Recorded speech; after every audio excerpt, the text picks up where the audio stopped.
It's Monday morning and we are back fresh as ever here on Breakfast Central. Bet you enjoyed Breakfast Extra all through the weekend with Mazino and Judith. Well, it's not just a continuum, but we are here to start off a brand new working week. I am Joe Hansen and I am also joined by the enigmatic Olive and Modi as well. Super excited to be here with you. Thank you so much for starting your week with us. We also want you to be a part of the show when we open the phone lines to review the newspapers by calling in and sharing your thoughts on any of the stories that we'll be looking at. Of course, I'm not going to be doing this alone. No, I have with me the delectable anchor of global repute, Gbenga Aborowa. Yes, re-energize, recharge, the best place to start your week. It's Breakfast Central. And we're ready to kickstart your week the best way. News, discussions, everything you need to know about information, we'll give it to you here on Breakfast Central. I am Gbenga Aborowa. No doubt. How was your weekend, gentlemen? Weekend? Was there a weekend? It was very brief. But I mean, footballing-wise, my team won when the 5th round of the FA Cup. So up Newcastle United. Congratulations. I spent the weekend battling it. So. Joe, what's going on? Yeah, I mean, let's not talk football, please. Can we segue? Joe, your team. Yeah, Chelsea didn't do well this weekend. My condolences. It was bittersweet.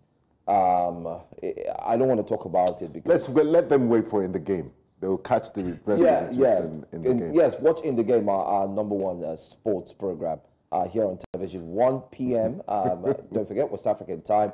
I'm sure Udoka Onyechi will be breaking it down for you. But there is a big story, guys. Nigerians seem not to have learned from past mistakes or errors. In Onitsha, there seemed to have been another drama that unfolded. It's got to do with a tanker that this time capsized, and guess what? Nigerians decided to gather in their usual fashion to scoop what many have termed not to be fuel, but of course diesel. But notwithstanding, let's take a look at that video, and we'd like you to also react to this. I wonder what Gbenga and Olive thinks about the common practice of always going to scoop whenever you see a tanker that's falling, and the first thing, I don't know how the buckets come out. They just come out from nowhere, and you start seeing people troop out of mass plenty, like ants rushing to take sugar. But then again, let's see if we've got that clip, and we'll get to show it to you, and then also get your reactions.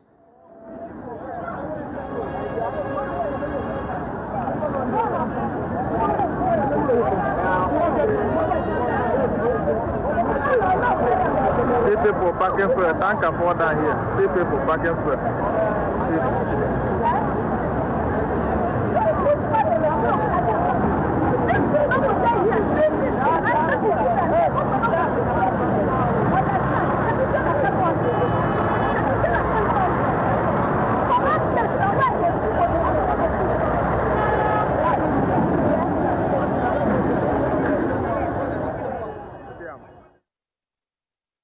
A falling tanker again, and you have 9. Did you see, Gbenga, did you see that drum? Right. Oh, yes. I mean, that guy came with a whole drum.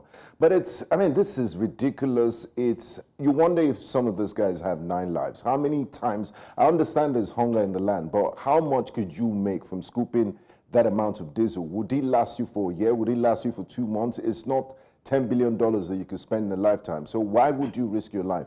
I'm sure if it was a more volatile product like PMS, I mean, we'll be singing another song now and saying something else. It's really shocking. I wonder how much education and enlightenment you have to give to Nigerians to stop this practice of scooping. I don't know if we'll ever stop this practice. And really, I don't even know what we need to do to ensure that this doesn't happen again. If you recall, this isn't the first incident we're seeing this year. January 19th this year, we already saw a tanker, that fell in Niger State. And about 98 people died trying to scoop fuel. They were burnt to death trying to scoop fuel, with about 69 people who were hospitalized. Now, this one was even regarded as the second most dire incident after the October incident that happened, where 158 people were killed because the tanker exploded while they were trying to scoop fuel. Yes, I think the key underlying factor here is we can't ignore the fact that Nigeria is grappling with rising cost of living. There's been a 400% increase in the cost of petrol. So of course we will see things like this happen even more. Even at the time when petrol was within the range of 180 something naira, people were still doing it. So now that we have a higher level of poverty, an increased cost in the price of petrol, we'll see more and more situations like this. So I think that the only way that we can combat it is to continue to talk about it like we are, talking about it in the media, ensuring that in our small organizations, our National Orientation Agency has a lot of work to do in this regard, telling people that, look, your life is more important than these. But in a world or in a continent where we see people who know the risk in following boats to go on the Mediterranean Sea because they're trying to go to Europe, yet every day people are still going through Libya, through the desert, through, they're still going on the seas to, quote unquote, look for a better life. I don't know if we can ever get This is very avoidable. This is man-made. This is not a natural disaster. The tankers, some of them are not properly large. Some of them are overloaded. They carry beyond capacity. So if the tankers don't fall in the first place, you won't have people going there to scoop petrol, which is very societal. So it's very avoidable. I said this on Which Way Nigeria a few weeks ago about this act of everyone down the value chain that needs to be held responsible. It's high time we stop this. But I want to give kudos to the swift arrival of the Anambra State Fire Service, led by Fire Chief Chukwudi Chiketa, that helped curtail the accident by securing the scene and spraying water with foam to, avoid any unforeseen situation. Right. Just to mention again, just like this tweet says, your life is worth more than a time. Television 1 p.m. Don't forget, West African time. I'm sure Udoka Onitsha will be breaking it down for you. But there is a big story, guys. Nigerians seem not to have learned from past mistakes or errors. In Onitsha, there seemed to have been another drama that unfolded. It's got to do with a tanker that this time capsized, and guess what? Nigerians decided to gather in their usual fashion to scoop what many have termed not to be fuel, but of course diesel. But notwithstanding, let's take a look at that video, and we'd like you to also react to this. I wonder what Benga and Olive thinks about the common practice of always going to scoop whenever you see a tanker that's falling, and the first thing, I don't know how the buckets come out. They just come out from nowhere, and you start seeing people troop out of mass plenty, like ants rushing to take sugar. But then again, let's see if we've got that clip, and we'll get to show it to you, and then also get your reactions.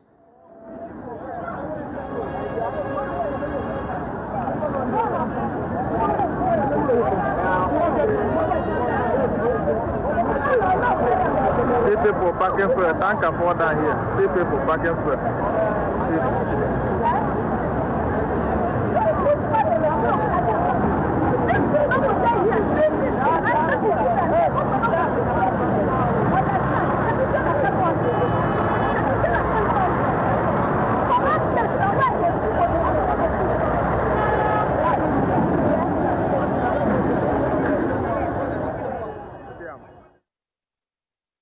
A falling tanker again, and you have 9. Did you see, Benga, did you see that drum? Right. Oh, yes. That guy came with a whole drum.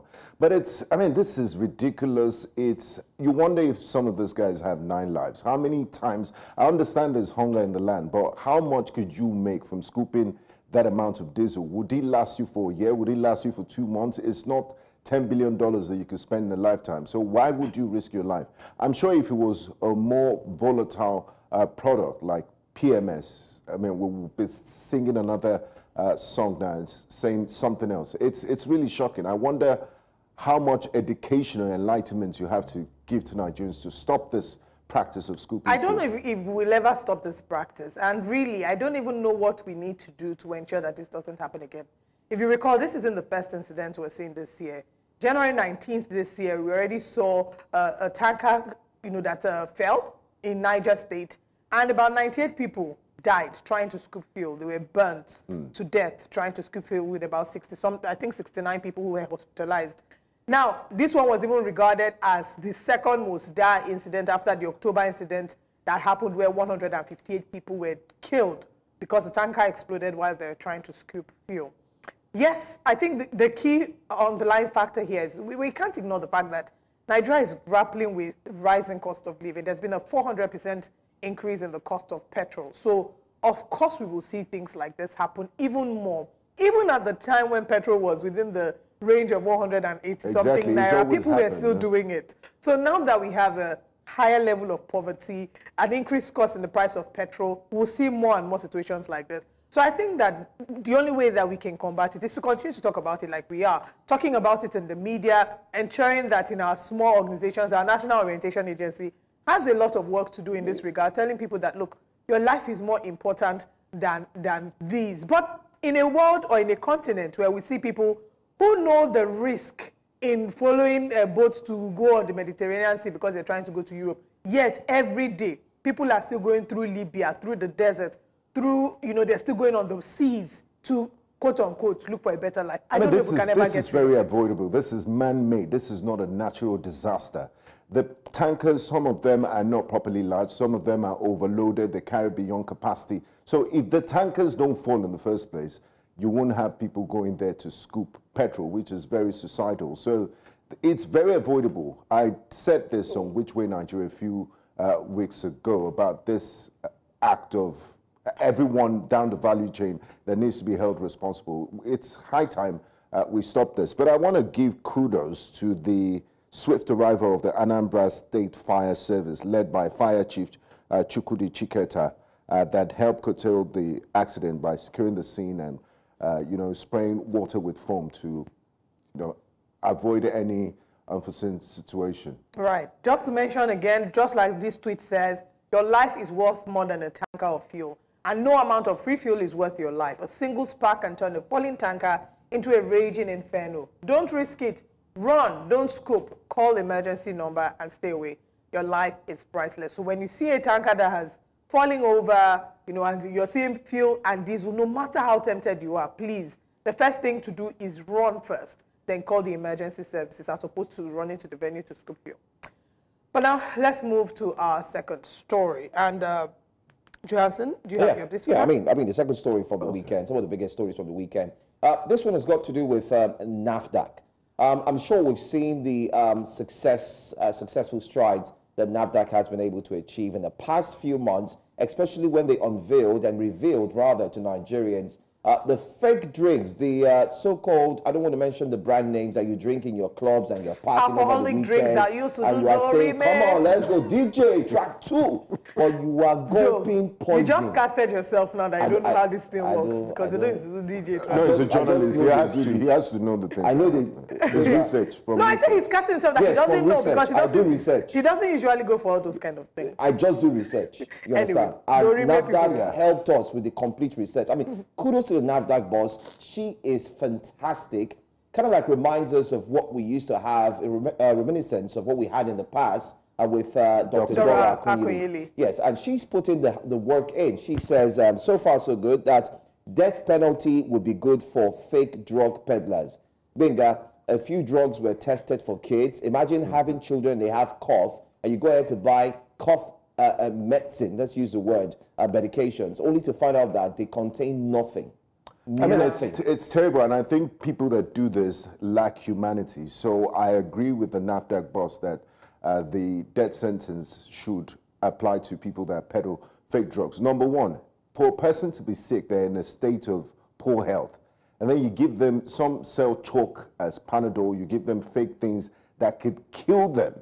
Think about babies. It's like putting a gun to the head of a baby, innocent baby, his or her white blood cells are not fully developed to combat diseases and all of that. And then you give them fake drugs. It means you're trying to kill that baby for profit. I understand. So for you to do that, you should face the severe consequences. I mean, in this particular scenario, what triggered it was there was a particular medicine that was being sold in the mall, one for 13,000, another for 3,000. They were both the same medicine, so they had to check, and then they realized that the one that they were selling for 3,000 was completely empty. I don't know that people understand the magnitude of how intense and how grave what they're doing is when they go into certain rooms and mix concoction and put them in these bottles, seal them up and release them back into the market. They're doing so much harm, much more harm than good. The arguments, however, will come up as to death penalty and its effectiveness and how the world is trying. A number of people are advocating against death penalty. What I will say, however, is there need to be stronger punitive measures. when there are stronger punitive measures, maybe we'll see a reduced incidence. Because she said in this case, the punishment is 250,000 naira, and I think a 5-year jail term, which, I mean, you can really just go and withdraw to 50,000. So exactly, withdraw to 50,000 naira for a number. For somebody to be doing that kind of business, they have the money to be able to pay for it. The penalty is not commensurate. Exactly, it's not commensurate at Absolutely. all. So we should have more punitive measures, maybe a life imprisonment, right? Also, we need to strengthen our regulatory measures. Back in the day, I remember how there was a campaign one time when if you buy because there were fake malaria medicines, so they'll tell you the malaria medicines have a scratch card, scratch it and send that PIN to check the validity. Maybe we need to go back to doing that because there are fake drinks, there are fake drugs, and you look at them and you can't tell the difference. You know, when people talk about fake drinks, they think it's harmless. If you do random statistics, there are a number of young Nigerians that are begging for transplant. They have kidney liver problems. It's because of the prevalence of fake drinks. It's terrible. And don't think it's only alcoholic beverage they fake. They fake everything that is fakeable. And kudos to the guys at NAFDAC. Please step up your operations because this criminal element, the efforts, when you put in efforts, they redouble their efforts and they don't want to channel their energy into more doing productive ventures. ventures. I mean, recently NAFDAC seized and destroyed fake products, fake medicine to the tune of 4.7 billion naira in Rivers State. So well done to NAFDAC. We look forward to seeing more of these being done. And we also, as Nigerians, as much as we can, little measures like don't buy medicine from a malam on the streets. You want to buy medicine, go to a proper registered pharmacy. You know, and not even all the pharmacies. If you look at the pharmacy and look a little shady, as much as you can, please avoid it. That's it. Okay, and our last story from the weekend, the stories that made the headlines in the weekend. Federal government will toll more roads, says Chief Engineer, Minister of Works, Dave Umahi. He said, you know, because over the weekend, the Abuja-Benue road was opened. I used that road earlier this year, and it was fantastic, good road. And I noticed there was a tolling station there, but it wasn't. But now they've started tolling it. But the issue is, would you wait to fix a road before? It's just so many things to unpack. Nigerians already pay taxes, and then you're making them pay toll. Isn't that a form of double taxation? Let's just put our hand like this. Let them put injection, or what's that thing they put to draw out the blood at this point? Because what's left?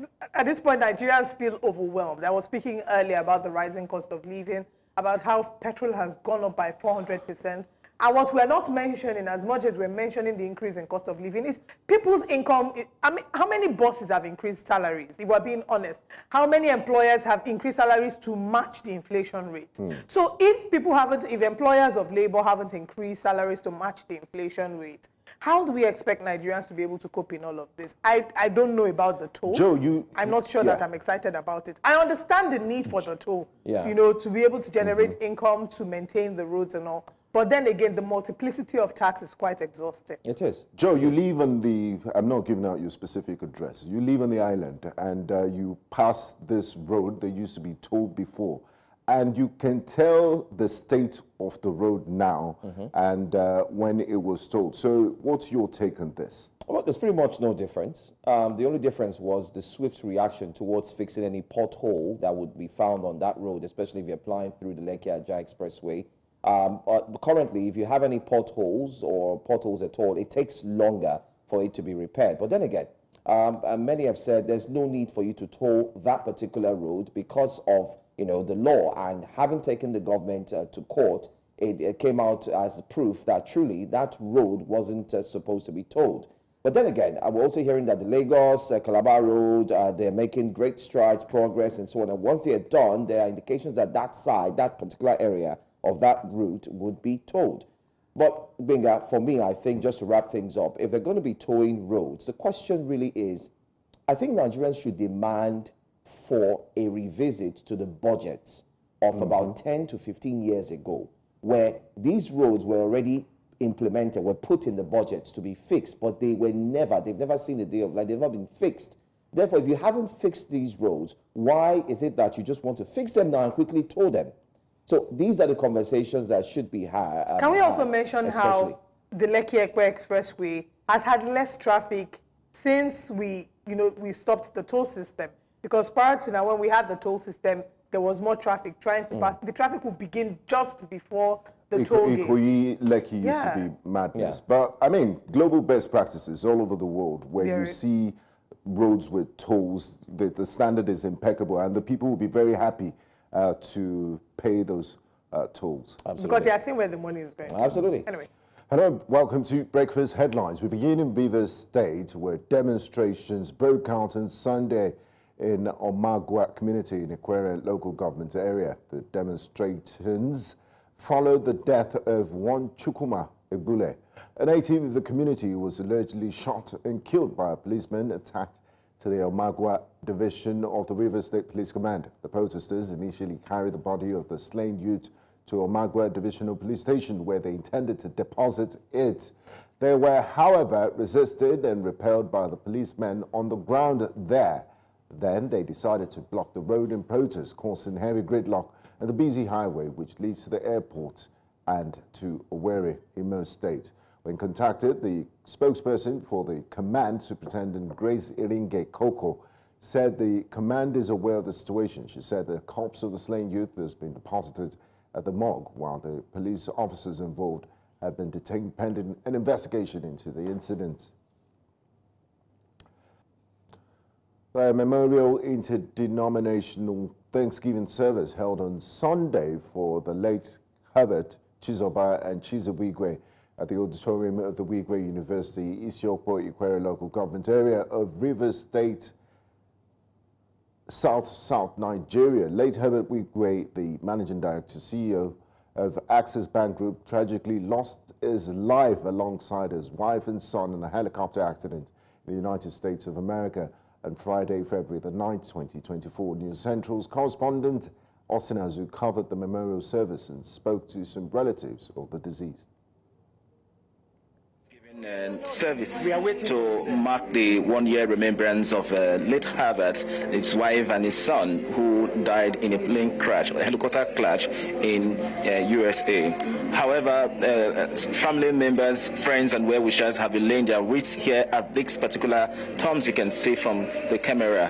And of course, we have friends and well-wishers who are counting the last experience they had with late Herbert and family. Of course, we have one of her sisters here to tell us how she feels today. Please, let's meet you, your name and designation. My name is Stella Eresia AK. I am Herbert's youngest sister. Tell us, how do you feel today coming to lay the wreath on your brother's grave? Time, it's been quick. It's been really quick. How I feel, I really feel that Herbert's blood still drips. It's unbelievable. It's not something I ever dreamt. It's not something I ever thought I would ever experience. Welcome back to Breakfast Central. The internal conflict within the new Nigerian People's Party, NNPP, has intensified as Agbo Major, the newly elected factional national chairman, reaffirmed the expulsion of the faction led by former presidential candidate Rabiu Kwankwaso. This development follows a disputed convention held in Lagos State, which the Kwankwaso faction deems illegitimate, insisting that Dr. Ajuji Ahmed remains the recognized national chairman. Here's what we know. Agbo Major stated that the convention leading to his election was sanctioned by November 1st, 2024 Abia High Court judgment, which mandated the party's Board of Trustees to oversee its affairs and organize Congress. At the convention, Rabiu Kwankwaso, Buba Galadima, and the entire Kwankwasia group were expelled, citing the expiration of the Memorandum of Understanding that facilitated their entry into the party.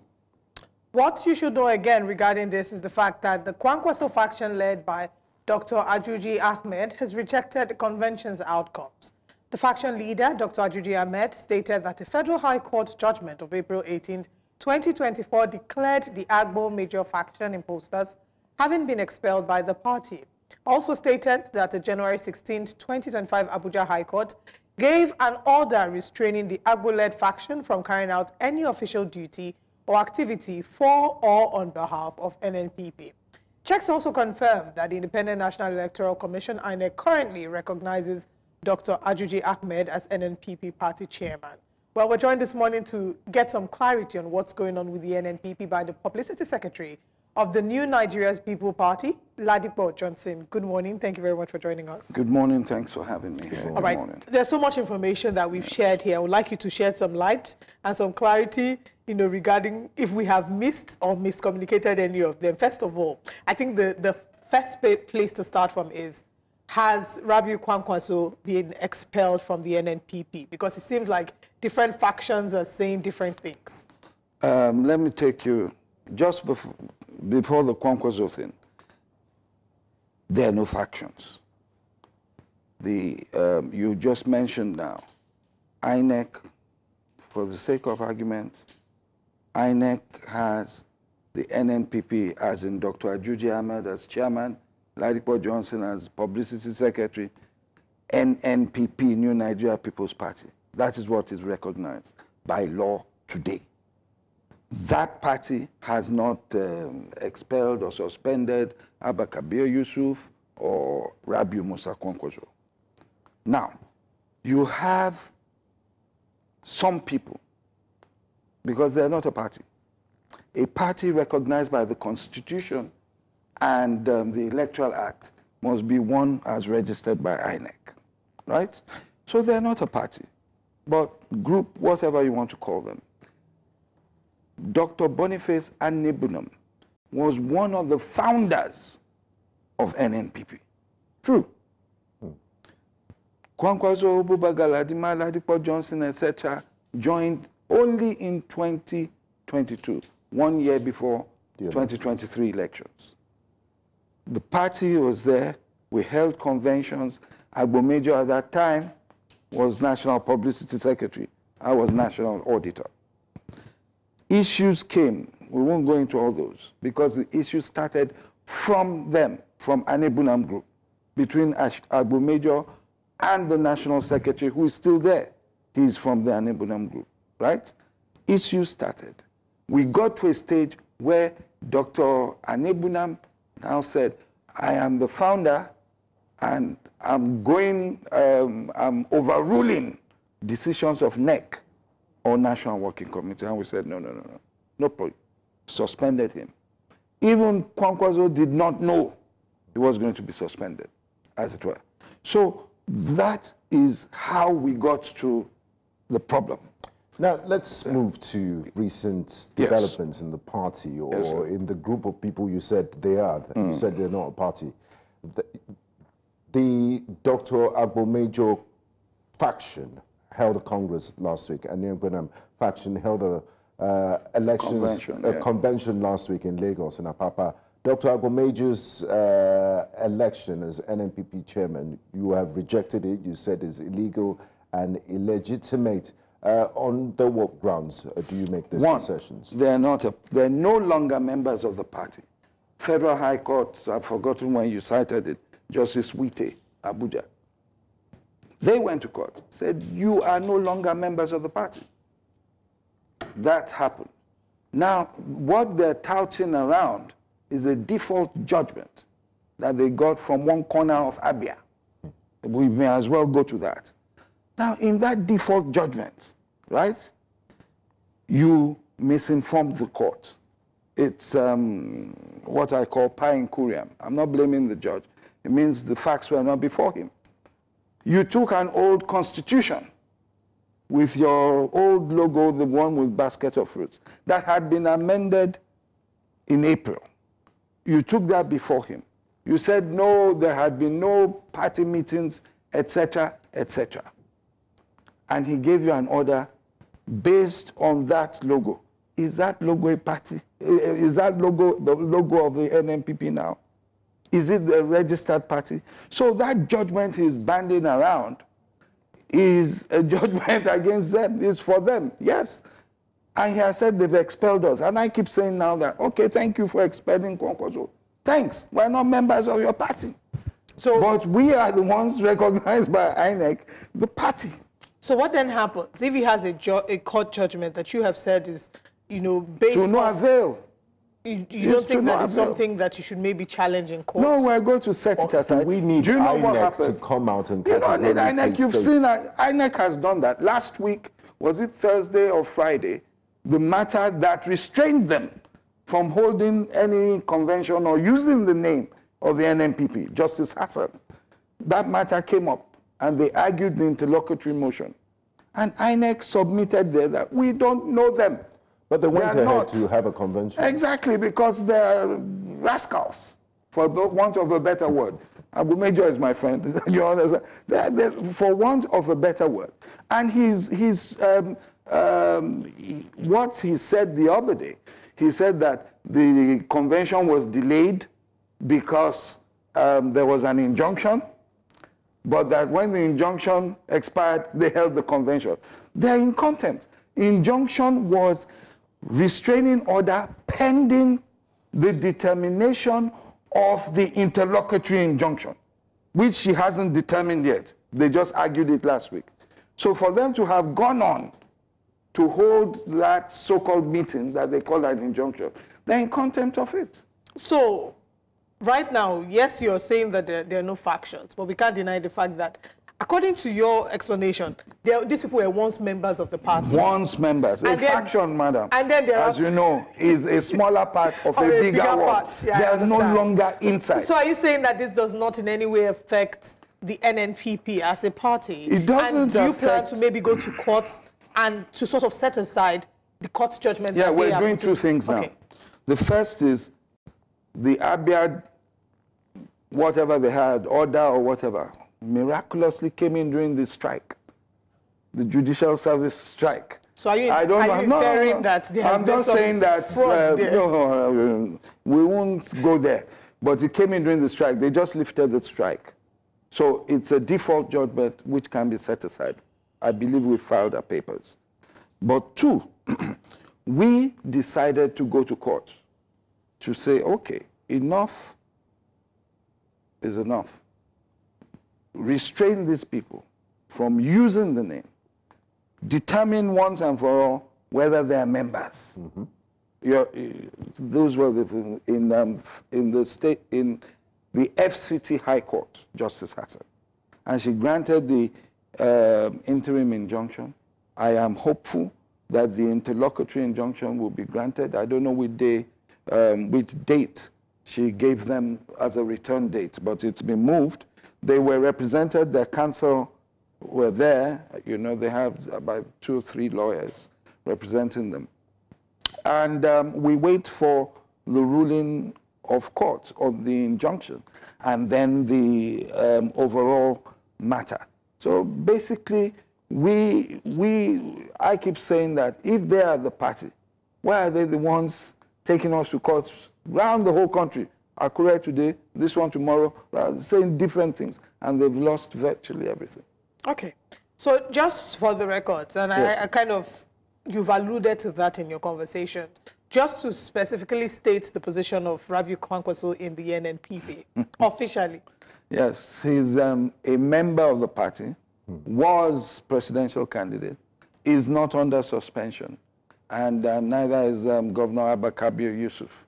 And do you foresee him also still being the party's presidential candidate? It depends. There are lots of things happening. You saw that he was with Aregbesola over the weekend. Yes, we're going to get to that. So there are lots of things happening.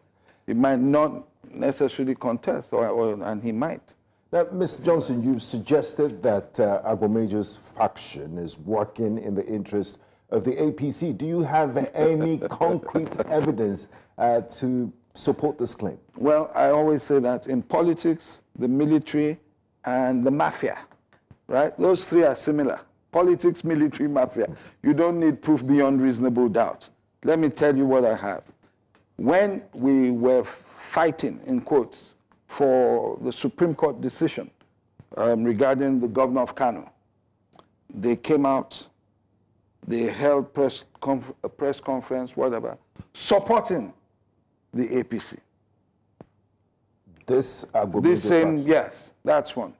Two, when the issue of the Emirates occurred, Emir Sanusi, removal of Agbo Major.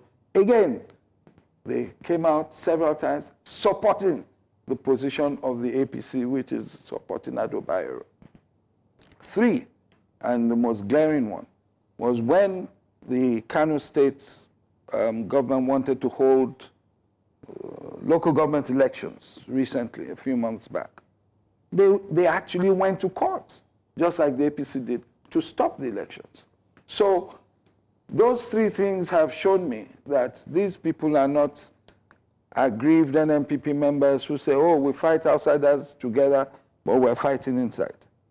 They're people working against us.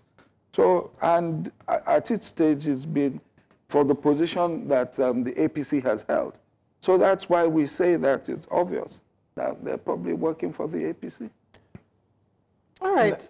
Now, over the weekend, Yes. Mr. Rabiu Kwankwaso was in Lagos, the flag bearer of the NNPP in 2023 elections, with the former minister recently expelled from the APC, Ogbeni Rauf Aregbesola, former governor of Osun State. Yes. Do you have any inside information as to what that meeting was all about? And are we looking at a sort of rescue plan to salvage your party from the faction of Agbo Major and the others that you've concluded that are almost Siamese twins with the APC? Well, I think that the visit to Aregbesola is in continuation of reaching out around the country, both in the north and across the Niger. A lot of the politicians are talking now to each other, trying to build consensus and trying to strengthen the opposition bloc so that I think they can give the APC a run for their money, not just a run for the money, defeat them come 2027. This is ongoing. It will continue. So for us, it's a welcome event. And as I said, things will continue. A lot of things are happening already. And you see a lot of these political meetings and what have you, you don't say. But once in a while, you get to see pictures, you see, okay, this person has met this person, yeah. But it's not just the 2 of them. It's a lot of people coming There's a bigger together. picture. Much bigger picture. Hopefully we can get some clarity and we don't have to do a lot of further political permutation. At least it's interesting. Just before Yes. we let you go, Mr. Johnson, Yes. your good friend, like you said in your own words, Dr. Agbo Major, will be coming up next. Do you have any message for him? Oh, Happy New Year. That's all. No political message. No political. He knows where I stand and he knows the truth. Okay. You know, but it's politics. They'll say what they want to say. I wish him well, but they have to go through the proper route. You wish him well, but not with the NNPP. Well, I don't know. He was one of those who tried to help build the party. It's unfortunate that we're where we're at today. All right. Yeah. Rabiu Johnson, National Publicity Secretary for the NNPP. Thank you for joining us. Thank you this very morning. much. Thank you. All right, this is still Breakfast Central. We'll get a right of response from Agbo Major, and we'll continue with the conversation. But now let's go on a very quick break. And when we return, the conversation continues.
Now, also joining us on this conversation is the newly elected party chairman of the New Nigeria People's Party, Dr.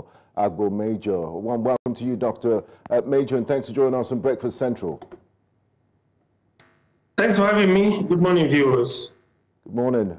First of all, I would like to extend our congratulations to you, but some have claimed you're the factional chairman. The Kwankwaso faction says that your election as NNPP chairman is illegitimate. How do you respond to this allegation? And of course, the National Publicity Secretary of the party, Mr. Rabiu Johnson, just left the studio now, and he also alludes to that your election is illegitimate. How do you respond to these allegations? It's always very interesting listening to the likes of Rabiu Johnson. The most unfortunate thing is that most times he speaks from the position of ignorance, crass ignorance. When you do not know how the system works and you come to say what is not real, you are misinforming the public. I wouldn't want to join issues with him like I've always insisted. I have no business joining issues with Rabiu Johnson because, like he rightly said, we met in 2022, we've been friends, we already know ourselves. And I won't join issues personally with him. I will only speak on the party. I won't react to his allusion that the convention that we just had is illegal. I won't say anything about that. The only thing I can tell you is that as media people, of course, you know the procedure, that leads to the convergence of a convention. Exactly what we followed. The normal thing is you get INEC informed, get party stakeholders from across the 36 states and FCT, into a chosen place. Of course, a convention by the provisions of the law could hold in any part of the country.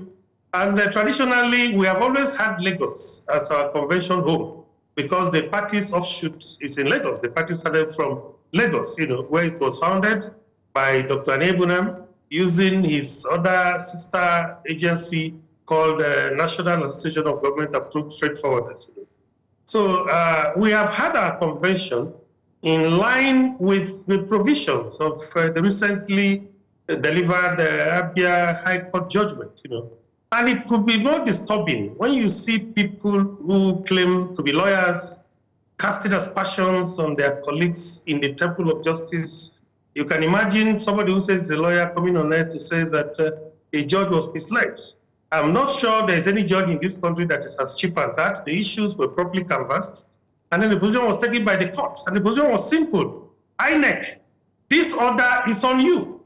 Hand this party over to its board of trustees led by Dr. Boniface Okechukwu and NAFDAC. It's a specific order. I think their worry is that they haven't been able to find an opening into this matter. They don't even know where to start from because they have no locus to go to any form of appeal against this matter. I think that should be their worries. I can understand their pains. Now, the convention that was held culminated what started from the wards. We had started from the wards through the local government, the states, and then the zonal before they got an interim injunction, like he rightly said, from an FCT High Court. And in our usual way of maintaining total respect for rule of law, we suspended it. And I'm sure he also mentioned that while he was on air. We suspended the convention. And when the matter started in NS, of course, I've been going to court. I have never seen him. He says he's a lawyer, and he also says he's a member of NNPP or something like that. And of course, it's not. I've never seen him in court. So he's not even in the position to discuss on air the situation in the court. He's only acting on what they have told him, which is not correct. The only way you can take true position on issues is if you are part of the unveiling of those issues. So like I said, that convention, whether anybody likes it or not, can never be faulted. All relevant submissions have been made to INEC. All relevant submissions prior to the convention were made to INEC. All relevant submissions following the conclusion of the whole process has also been made to INEC. So I can understand Ladipo's difficulties. As far as we are concerned, it's only the media that continues to give them opportunity to come and say things that are misleading Nigerians. Otherwise, these are not members of our party. It's funny to hear him say that Rabiu Kwankwaso is a member of NNPP or something like that. He doesn't even understand what he's saying. Rabiu Kwankwaso ceased to be a member of NNPP precisely on the 29th of August 2023. And since then, the media is well aware of this. And the recent convention, which was held in Lagos over the weekend, ratified that decision. So it's done and gone for good. Unfortunately, they don't know what is even in their minds of their organ. This man is already looking for where to pitch tent. I heard him talk about a lot of things going on. Where? Is it only the meeting? The only meeting that Kwankwaso has had is the one with Aregbesola. These are two spent forces. Two spent forces. Why is he not in the coalition talks? Because nobody trusts him. Why is he not in other serious talks that are going on? Because nobody has that trust on him. So please, I respect elders. Ladipo Johnson does not. I don't want to discuss anything further, like I said, on any person in particular. I'm only speaking as the chairman of NNPP, and I'm speaking from a well-informed position. All right, can you speak to some of the statements that Mr. Ladipo Johnson had spoken about? One, he said that the court judgment you got from the court in Abia, that when you went to the court, you did not present full information to the court. For example, you even went with an old logo that no longer represented the logo of the party. He also mentioned that you failed to mention to the court that there was already an existing court judgment that had said that you were no longer a member of the party. So can you please speak to that? Oh, yes, very interesting. Ladipo Johnson will continue to expose his ignorance, First, let me take it from the angle of the logo. He is aware, of course, they will never tell Nigerians. When they initiated the moves to change the party's logo, we went to court. Concerned party members went to court. Went to court because we didn't see any reason why we should exchange words with anybody. What we needed was for the court to be part of what was going to happen in the party. Went to court. All relevant papers, all relevant court documents were served on them and also served on INEC. That was enough to put off that action that was about to be taken. That was enough to put it off. But they still went ahead in their usual way of flagrantly abusing court positions, despite the fact that they knew that the matter was alive on that move. They still went ahead to do what they did. So in the face of the law, we do not recognize any other logo other than the logo with which the party was registered 24 years ago. Even if INEC is manifesting their so-called logo, which belongs to somebody's private school in Metama, I am telling you that that is a faulty decision that will never stand the test of time. Party is about people. They take decisions on what they want. They take decisions on what logo to keep. They take decisions on what uniforms to wear. They take decisions on what colors to maintain. So I am telling you that what Ladipo Johnson and his co-travelers taking direct instructions from Kwankwaso have done is not only illegal, but was not even permissible in view of the fact that the matter was alive in court. That's number one. Okay. So the party has no other logo other than its basket of fruits on the Nigerian map. That's number one. Number two, he said we went to Abia High Court and misled the court. That's funny. And he's a lawyer. That's the most interesting thing of it all. Unfortunately, some of them who says they are lawyers, what they do is to continue to work to bring down the fame and respect of the legal profession. Otherwise, why are you casting aspersions on your colleague who has delivered a judgment from a very informed legal position?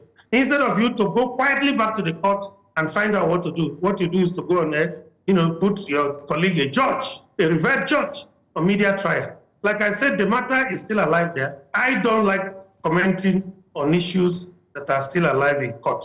But if Ladipo Johnson thinks the court was misled, it's not a problem. The courtroom is still there. He could walk back there or ask his lawyers to go there and prove that the court was misled. What about the so-called injunction he's talking about? What happened? I won't talk about it because it is also a matter that is alive. Otherwise, I want you to walk to that court and find out if we were listened to before that injunction was granted. Okay, Dr. I don't know if you are getting what I'm talking about. Yes, Doctor. So what we are saying is that for me, it is always a waste of time coming to join issues with Ladipo Johnson because, of course, he doesn't know what he's talking about. And there's this proverb that says that if a corpse is buried while you are not there, in trying to exhume it, you would end up exhuming it to the wrong side. It's unfortunate that we have people like Ladipo Johnson still speaking for the NNPP, and you media people are giving them opportunity to speak. Now, Dr. Major, I want to come in here, Dr. Major. If someone claims that Party A claims it's raining and Party B claims it's not raining, our jobs as journalists is to go outside and confirm if it's raining. And that brings me to this question. The Independent National Electoral Commission, INEC, is the body in charge of conducting elections in Nigeria and also announcing results. As we speak, as at this moment, if we go to the INEC website, it still has Dr. Ajuji Ahmed as the national chairman of the NNPP. So what steps are you taking to unify the party and also ensure legitimacy with the INEC so we stop having this back and forth? Instead of canvassing their position from very strong perspectives, they always say INEC, INEC, INEC. They do not know. I have been a party administrator for as much as 22 years without a break. I know how INEC works. At every point in time, what they have is what they have. When it changes, it has changed. The truth about it is that the Abia High Court judgment is a compelling judgment on INEC to effect changes and ensure that my name reflects as a national chairman on their website. Of course, in their usual way of trying to truncate what is real and what is genuine, they have tried to run around INEC. They've also tried to run to the court in Abia, where they understand that they are either asking the judge to take back his judgment or maybe grant them a leave to appeal. I don't know what exactly they are canvassing. They have maybe, by the time I interact with our lawyers, I will know exactly what they are looking for. But what I'm saying is that INEC, at the appropriate time, will do what it needs to do, because the judgment says the board of trustees of the party led by Dr. Boniface and Ebunam should activate through conduct of congresses all other organs of the party that the party requires to function effectively. And that was what was concluded in Lagos over the weekend. And so the only thing I can tell you is that in the face of the law and based on the provisions of that judgment, we have done our bit. The BOT has finished this job. It has brought us back as leaders of the party, myself as chairman, through a properly and well-coordinated and conducted and transparent election. It is now left for INEC. Remember that the process just ended over the weekend, and we are expecting that in due time, just very short period from now, the names that Ladipo Johnson is talking about on the INEC website, those names will no longer be there. That I can assure you. Let's speak about the leadership of Rabiu Kwankwaso. First of all, why did your party expel Rabiu Kwankwaso, and how do you think that you offer better leadership in this case? Well, Rabiu Kwankwaso came in with a lot of things that were alien to the party. He introduced massive corruption, you know, and I can itemize that. I can tell you that he brought a working arrangement that was no longer transparent. Our party was never known for that. Our party has always been known for transparency. Everybody is on board, no matter how disadvantaged you are. You are on board in decision-making. You are also on board in contests for tickets to be able to run for elections and all of that. But when he came, he decided to close all those chances, maybe because we allowed him to be presidential candidate and he was then the leader of the party, because by virtue of being the ticket holder. He did a lot of things that we have continued to let Nigerians know. Imposed candidates from the comfort of his bedroom, moved the special room where candidates were to be uploaded from. He moved it to his house in Metama and was uploading people that he wanted, shut out those who even went through proper primaries. Now, of course, any issue that is under investigation or trial, I don't talk about it. But let me just mention it at the surface. Of course, you have been following the situation, and you know that as I speak to you now, the accounts of NNPP, including his campaign accounts and all of that, are under censoring by the EFCC. I understand that any moment from now, yes, the action would be carried out. Investigation is almost at the 60% completion level, and Nigerians will be made to know what exactly is happening. So we had a lot of things that went awry. A lot of things went bad under his leadership as the then presidential candidate. All these things and many more were the things that made us to say, no, these things are not in line with the agreement, the MOU we had with you. Not even you, the Kwankwaso movement.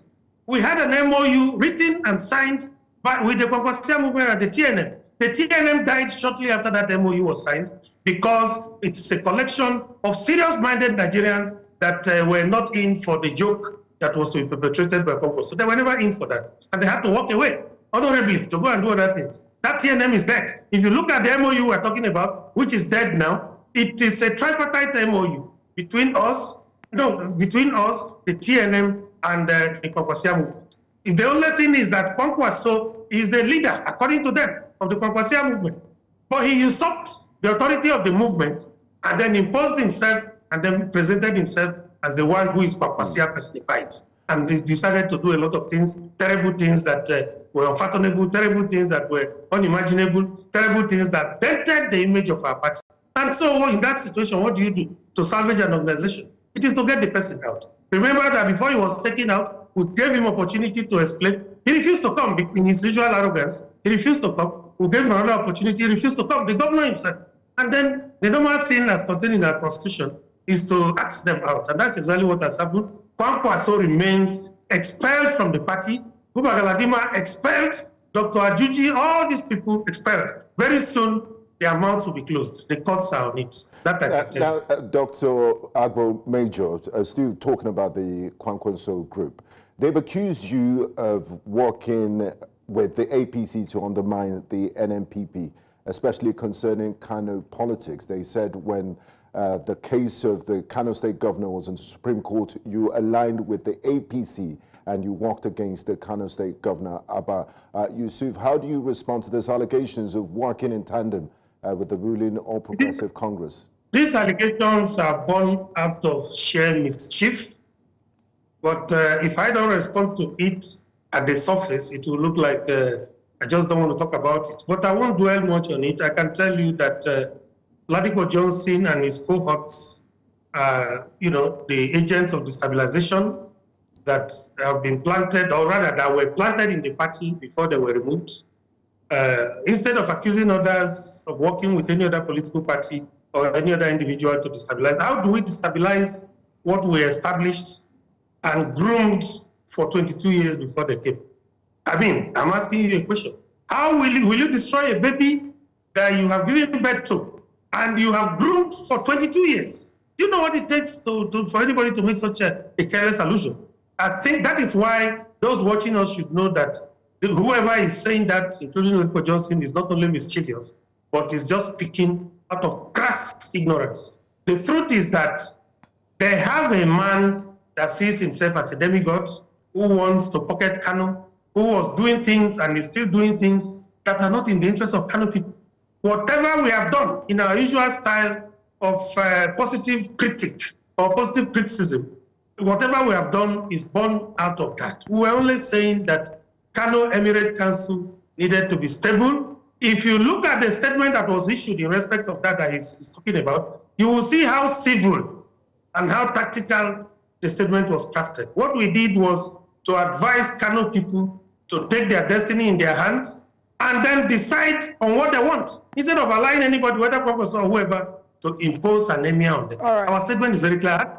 I have it. That's number one.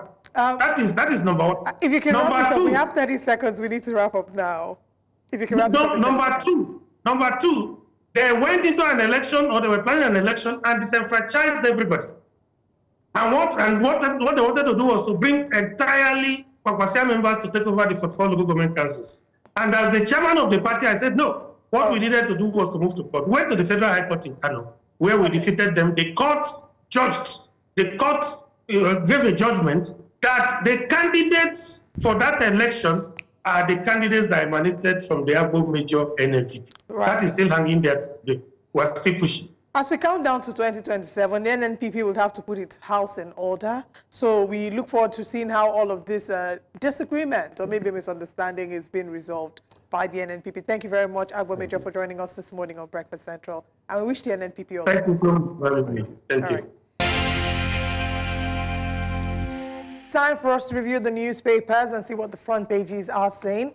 And you can join us by calling the numbers on your TV screen. But joining us to review the front stories is our public affairs analyst, Dr. Ojan. Good morning. Thank you for joining us. Why all the big smile this morning? I'm happy to see you. I've not seen you in like a very long time. I've not seen the both of you in a very long time. We're very, very happy to have you back. What did you bring?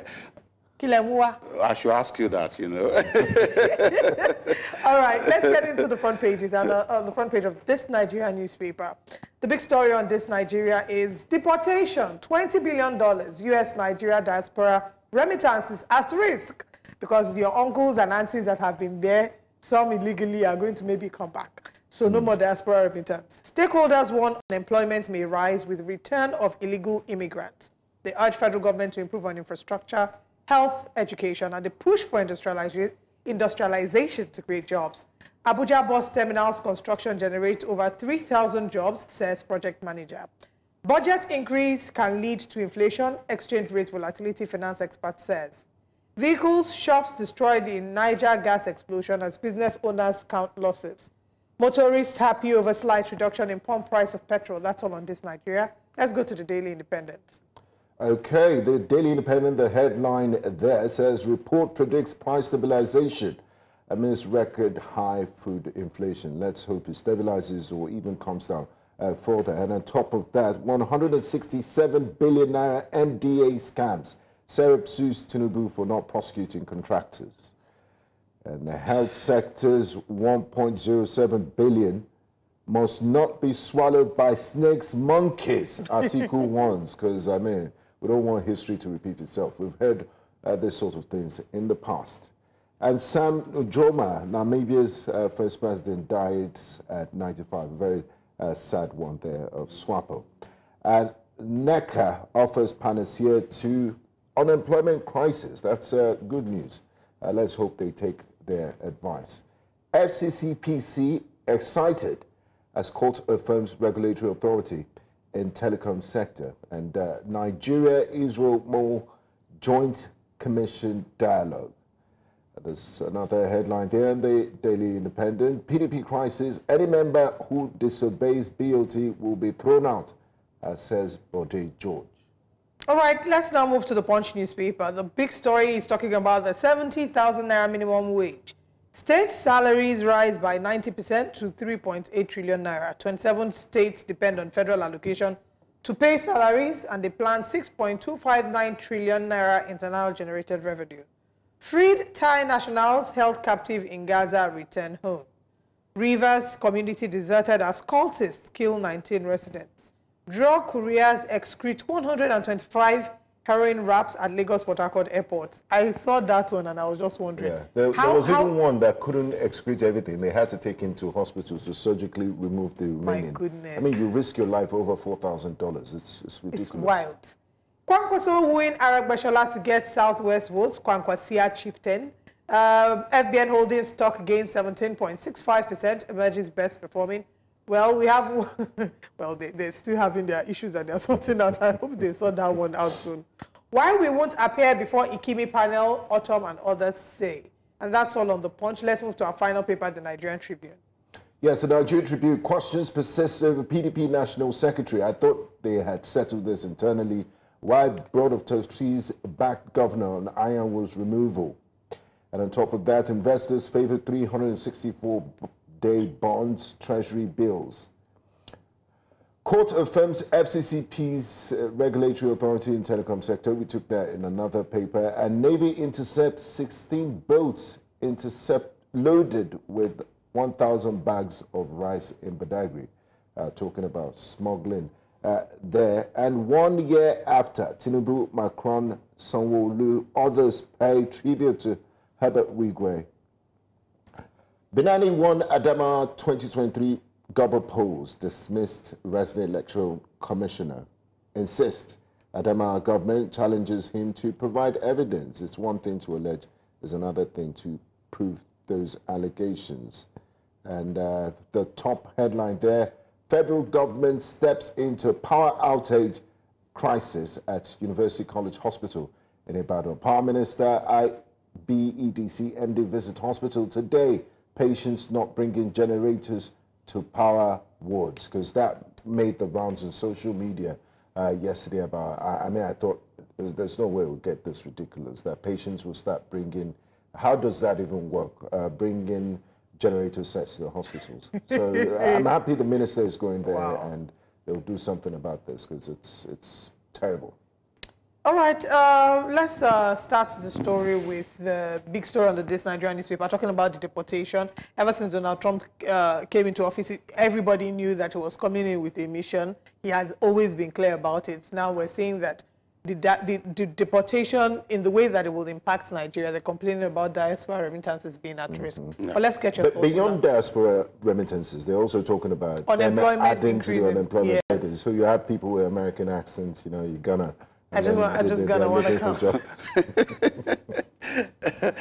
It's actually, it's funny, and at the same time, it's a serious matter, and that we need to look into. It's going to get to a point where, at every point in time, either we want to accept it or not, that a leader will rise somehow, and will continue to return people who are illegally occupying the space. I hope that that's also going to happen in Nigeria someday, because the direction of any nation is directly proportional to the mindset of leadership. So when you elect somebody to represent you, you are directly saying that whatever he brings in form of glory and baggage, that your nation will be able to accommodate that. So we are not a country that we support that our people will continue to move illegally to any country. We are also saddened with the fact that maybe some of these people actually were looking for a better life that they thought they could not get here. So we're saddened by that reality. But of course, I do not want us to pay attention to the negative side of it alone. The positive side is that we've seen a lot of Nigerians who have gone abroad. The essence of going abroad most of the time is to acquire skill and exposure that will help your country. And that's why you've seen in history all the leaders of our country at one point or the other, when they were fighting for independence of Nigeria, they actually went abroad to either get certificate, exposure, education, or understand how politics works. And they return to better the lot of the people with their ideas. So we should also be expectant that some of them are going to come back home, and if they are strong enough, what we should be sending to them at this point is word of encouragement. If they are strong enough, they are going to find their feet in Nigeria. Let me tell you that people who go abroad to succeed do not go abroad to succeed alone because of the environment there. They go abroad to succeed because they have faith that when they have lost faith in Nigeria, that once they get out of Nigeria, they are going to succeed. And once they get out there, they succeed. It doesn't mean that there are no opportunities within the country that people can actually explore and do something. But you know what's worse is the fact that the Nigeria that they left at whatever time that they left, it's a completely different Nigeria than from the Nigeria that they'll meet. Whatever time, let's assume they left 3 years ago, even the cost of... Did you notice that this festive season, this December, those IJGBs that came back were complaining bitterly that they didn't know that this is how tough Nigeria has become?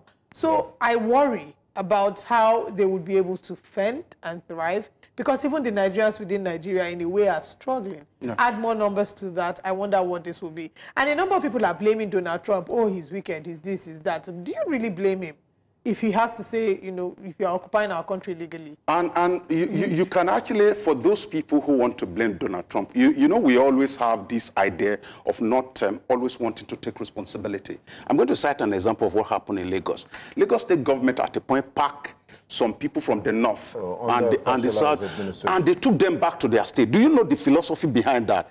He's directly saying that I got the same allocation from the federal government like your state governors. What are your state governors doing with their own allocation? You cannot continue to come here and burden the infrastructure that I'm using my own allocation to build. The same thing that nature gave to the United States is almost the same thing, or even more, that nature gave to your country. How we are turning that around from potential to viable product is where the question is. And our question over the years has been the question of leadership. And leadership is not even a question of being in position. It is we are replicating our attitude as a follower when we have an opportunity to lead. So the question that all of us should be answering is, how do we turn the potential we have as a country to viable product that will give us a place in the Committee of Nations? So nobody should blame anybody for deporting anybody. We should actually be working on our own nation. Now, Doctor, looking at this headline from this Nigeria, 20 billion U.S. Nigeria diaspora remittances at risk, do you think is alarmist? Because oftentimes people think the Nigerians in the diaspora, Nigerians in America, are just hiding illegal immigrants and all of that. So for them to say this 20 billion, it puts the diaspora remittances at risk is quite alarming. You have medical doctors, Nigerian trained medical doctors that are thriving in America. You have professionals in the academia.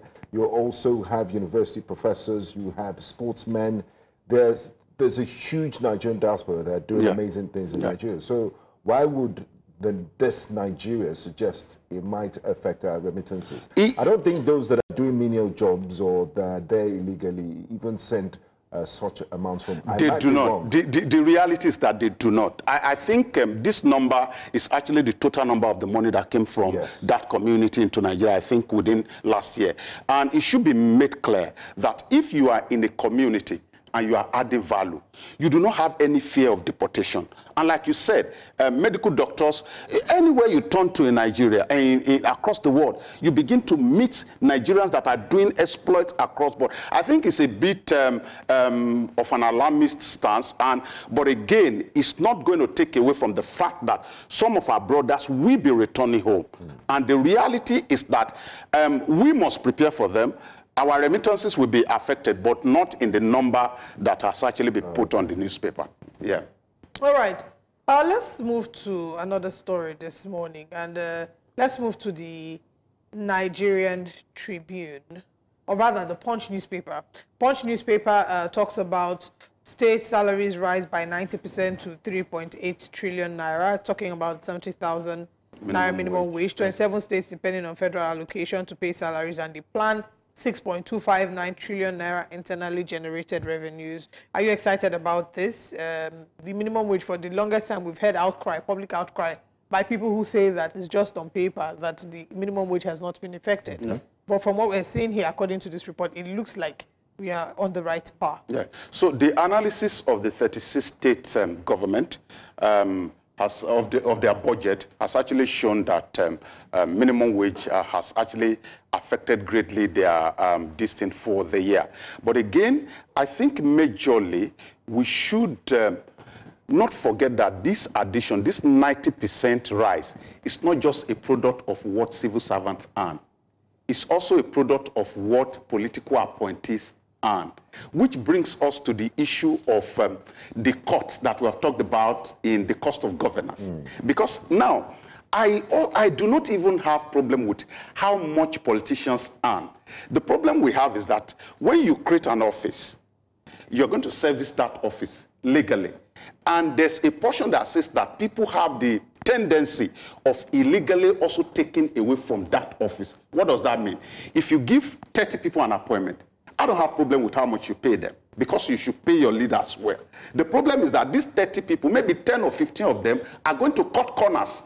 So it means that you have multiplied the chances of corruption when you give too many people appointments. So 90% is not of increase is not just what the civil servant earn, it's appointment here and there, civil servant. You know what happened in Rivers State, that one local government chairman actually employed as high as 120 special assistants and personal assistants. So these are some of the conversations that I think we should have. Now, everybody is pointing to the issue of leadership problem. And I think one area that we have issue in Nigeria is the area of corruption. And like I said about, I think I was telling you the other time, how we create legal means for corruption. So when you talk about leadership, you project on, oh, this is the amount of money I am going to spend at the end of the year. When you create that loophole and you do not spend that kind of money on the thing you say you spend it on, you have created legal means of corruption. So that means that people are stealing. So in my head, I'm thinking that the number of people, if you increase the number of appointments from 20 to 30, you create ministry, from 20 to 28, you create this and that. You have also loosened or created an opportunity for people to take more money out of government. Now, quickly, before we wrap up this segment, Dr. 27 states depend on federal allocation from Abuja every month to Qatar. This is very shocking and revealing. Why is it that we still have states that are not economically viable? Your IGR should be taking care of things like salaries, and then you use your federal allocation for development. Why are states so used to going cap in hand to Abuja to wait for federal allocation at the end of every month? Why are they states? Okay, I think innovative leadership extends to how you can innovatively get your resources. But in Nigeria, particularly since 2014, I think the mindset of leadership has always been the only way government can make money is to tax people. Now, what happens when the people you want to tax fall further in poverty? It means that you cannot continue to tax them in their want, in their lack, in their poverty. Before you talk about taxation as being a very viable option, it means that to a certain extent your people are living in at least reasonable level of prosperity. Now, when you take it further, because I've had this argument over and over in fora, I had discussed and said, oh, okay, in 2014, the United Nations says that for poverty to be reduced, government needs to make more resources available to people living under the poverty line. Not that government should further tax them. Now, when you are in a country or when your government believes that the best way to get money is to continue to tax the people, it's going to get to a point that they will be stranded, especially the state government. And what are they supposed to do? The little money they have, they are supposed to invest it in service that will in turn bring money. And I've repeatedly talked about housing.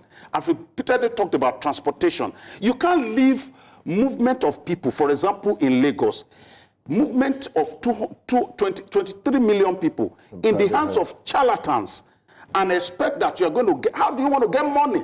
And that's why you get, my friend walked into the chairman, the House of NURTW chairman in Ondo State the other day. He came back, he almost fell sick. With the amount of money he saw, it was like a bank. Right. So these are some of the conversations that we need to have. States must genuinely be interested in how to get money beyond taxation. And I'm thinking that agriculture may actually be a way to go. I mean, a very important thing that we need to explore. That's why if we haven't figured out how to generate income, that we can't be talking about creating more states. But that's a conversation for another day, Dr. Ojo. Let's paint a picture. Imagine you have 100 hungry people sitting in a room waiting for food. But instead of bringing 100 plates, you bring just 4. Now watch what happens. Desperation sets in. People start pushing, shoving, fighting because survival is on the line. That's exactly what's happening in Nigeria's job market. Just last month, 573,000 Nigerians applied for just 3,927 customs jobs. That means over 500,000 people were told there's nothing for you here. This happens every single year. Millions of young Nigerians graduate only to be thrown into the streets with nowhere to turn. And then when crime rises, when insecurity spreads, Nigerian leaders say they're from neighboring countries. You promise jobs, you promise security, you promise hope, yet month after month, year after year, you deliver nothing but more suffering, more despair, more failure. When young people have no jobs, no money, and no future, what do you expect them to do? Boko Haram isn't hiring from Mars. Kidnappers aren't importing recruits. These Nigerians are your citizens who have been backed into a corner. And this is a crisis our leaders created. You have turned your future leaders into easy prey for terrorists, bandits, and fraudsters. From Boko Haram in the northeast to banditry in the northwest, from kidnappings in the south to internet fraud in Lagos and Abuja. This is the direct result of your negligence. So what now? Will you keep making empty promises while the nation collapses? Will you keep watching as Nigeria burns? Because talking isn't enough anymore. Over 60% of Nigerian graduates lack employable skills. Our universities continue to produce paper certificates, not problem solvers. Where is the funding for real skills and training tech, agriculture, manufacturing, and renewable energy? The Nigerian system has made it impossible for young entrepreneurs to succeed. Less than 5% of startups survive beyond 5 years because they don't have access to funding or mentorship. Where are the promised loans, grants, and business development programs? Companies continue to exploit cheap labor while unemployment skyrockets. Where are the tax incentives for businesses that hire young people? Where is the investment in industries that can create thousands of jobs, not just for a privileged few? Our informal sector has been strangled. 39 million small businesses employing over 60 million people, yet no access to loans, training, or support. Let's be clear, this is not just about jobs. This is about survival. If we continue like this, we're not just wasting potential, we're risking the stability of the entire nation. A time to act is now, because if we don't fix this, the consequences will be too great for any of us to ignore. Good morning, Nigerians. The National Working Committee of the Labour Party on Friday endorsed the 2023 presidential candidate of the party, Peter Obi, as its presidential candidate for the 2027 general election. This development was made available to journalists in Abeokuta. Now let's break down further details about this. The party expressed confidence that Obi will unseat President Bola Tinubu. He's led All Progressives Congress, APC, in the 2027 presidential election. Now, the National Publicity Secretary of the party, Abayomi Arabambi, said many Nigerians, especially youths, are currently yearning for Obi due to Tinubu's policies cut out to impoverish Nigerians. The party also endorsed Gbadebo Road's rival and Alex Oti as Lagos and Abia State gubernatorial candidates for the party come 2027, expressing that the Labour Party is united in its resolve to bring about a better Nigeria under the leadership of Peter Obi. So many questions come to mind. Can the Labour Party defeat the ruling APC in 2027 general elections or clinch more seats in the National Assembly maybe? Will the party without structure, as it was referred to, be open to merger talks? We'll hopefully get answers to this as we bring on our guests to expatiate on what the Labour Party may have to do differently in 2027. But just to talk about, before we get into it, it's important to mention that before now, the position was that the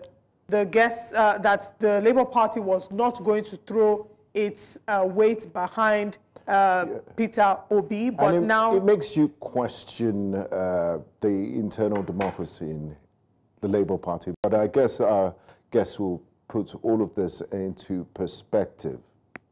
All right, let's bring in Ikenna Ozonchi, who will further explain what the situation is. Good morning. Thank you very much for joining us. I think the first place to begin is, what was a 360-degree turnaround in the Labour Party that has now ensured that the Labour Party has thrown its weight behind Peter Obi, bearing in mind that at the last conversations, when there was issues with Julius Abure, they had said that the tickets will be open to everybody and that they will no longer make it the sole preserve of Peter Obi. Good morning to you both. Good morning. For me, I'm very, very careful with, watching what those folks are doing there. For me, first of all, Peter Obi has made it clear that he's not desperate to be president. We obedient, we are behind him, we are watching. Probably where his eyes can see, we watch above his head. From my perspective, I don't know what's happening in the Labour Party and what their game plans are, but whatever it is, we are looking at their sincerity and honesty here. If they mean what they are saying, then of course, Peter Obi is a smart man. He will go with them. But the whole question of sincerity is what is still not clear to us. And I'm talking as an obedient. Now, you refer to yourself as the obedient general. Could you explain the philosophy behind your movement and why you believe so much in one individual? And what does this endorsement say about internal democracy in Labour Party? Some will say it's not democratic. We Obedients have always said that we needed an all-inclusive convention where the free fair play playing ground is, created for all parties to participate and a new executive emerge from the Labour Party. But since all this were not done, don't also forget that there's still a case in court. So if there's a 360-degree change in the attitude of these executives of the Labour Party, we are watching with caution. And I believe His Excellency Peter Obi knows the right steps to take. And he has the entire decision to make. We as Obedients, like I can tell you, we are preparing ourselves for our leader to carry us to wherever he chooses to go. So if the Labour Party at this time, now at this stage, turns around and says they're endorsing Peter Obi, well, we will be waiting to see what our leader will say. But like I said again, he's not desperate. He's watching, talking to different groups. But like, from my perspective, Nigerian opposition parties are like animals in a reserve, with poachers hanging on the fence, while the authorities of the reserve looks the other way. I want to call on INEC and the rest of them. You recall a few months ago, INEC had come out clearly to say that this same Abure signature was no longer valid. While we jubilated, based on that, the same INEC has now gone back again to validate the signature of the same Abure. So we are watching with caution as a group that looks after our master's interests, and we believe Peter Obi knows the game. So we are watching. We welcome the olive branch tree, created by Abure, but we are watching with suspicion, if I may tell you. Okay, just to ask, my colleague had asked you earlier about the perspective of some who may see that it's not democratic to throw your support behind one person without giving every other person a fair chance. So I ask, does this represent the general intent or the general desire of everybody in the Labour Party or the majority in the Labour Party that the ticket be officially be given to Peter Obi and, Gbadebo Rhodes-Vival and Alex Otti as well? Well, like I said, we didn't participate. We never participated in the convention. We didn't participate in what they did in Abeokuta. They know the modality at which they matched. But like I said, Peter Obi, at a later stage, might have to say something. We cannot speak for him. They have mentioned that Peter Obi, they are throwing their weight on Peter Obi. We will wait for Peter Obi to either accept or decline. Like I can tell you, there's a lot of talks going around alliances with other political parties. And you also remember that the APC today, most of them are from the PDP. They are from the CPC. It's an amalgamation of all different political parties. So I will expect Peter Obi to tread with caution and expand his communication to other political parties. And where he chooses to go with the Labour Party, we are willing to follow him. Okay. We are not joining issue with the Labour Party anymore. Now, in the last elections, in the 2023 elections, critics argued that the Labour Party lacked deep-rooted political structures necessary to win at the national level. What steps are being taken to strengthen the structures ahead of 2027? Do you think lessons have been learned, and come 2027 elections, your candidate and the entire obedient movement will go a notch higher and a much better outing than in 2023, and also unseat the ruling All Progressive Congress? I will sincerely disagree with you that we lacked what it takes, because you know clearly that the Labour Party and the obedient movement did what they did to win the presidency. And we know we are not going to always hammer on what happened. What we are doing right now as obedience is to watch the political climate to see which groups we can co-opt into our system. We stand the possibility of getting Peter Obi into the presidency in 2027 because the mistakes done by the North in supporting President Bola Tinubu is clearly not working. And as soon as you're not able to deliver the dividend of democracy to the people you promised, be sure that the votes will backlash. We are not even bothered about 2027 right now. Our leader is making his consultations while we are building on the obedient network and other support groups. And as soon as our principle gives us the go-ahead, obedience are organic. We are found in every political party. And our support is not based on money. The test case will be in Anambra. We have an election in Anambra coming up. We are watching on all the political actors. We, at the end of the day, obedience will now tell ourselves, okay, this guy, this candidate from SYZ party is giving us all whatever we are looking at in an aspirant or in a candidate. And we'll make our choice. Peter Obi remains today the threat to Aso Rock. And we are aware that any move he makes now might mar or make him So we are very careful and we are following carefully. All right, thank you. I still will repeat, we don't really know what Abure is up to. That's why we are waiting for our principal to advise us on what to do. Labour Party remains the pride of Nigeria. We built the Labour Party. The obedient movement and the support groups made Labour Party what it is today. I'm sure they know. All right, Ikenna Azomchine, thank you for your time with us this morning. We wish the Labour Party all the best as we count down to the 2027 elections. Thank you. Thank you very much. It would seem, you know, that all the parties they all have their own challenges. Some internal conflicts. PDP, APC, Labour Party, NNPP. The majority of the political parties have their own internal conflicts. But 2027 is still 2 years away, so they can fix things before then. Well, we'll watch and see. We'll watch and see. Yeah. But for us, you watch and see us this time tomorrow. We'll be back again. Thank you for joining us.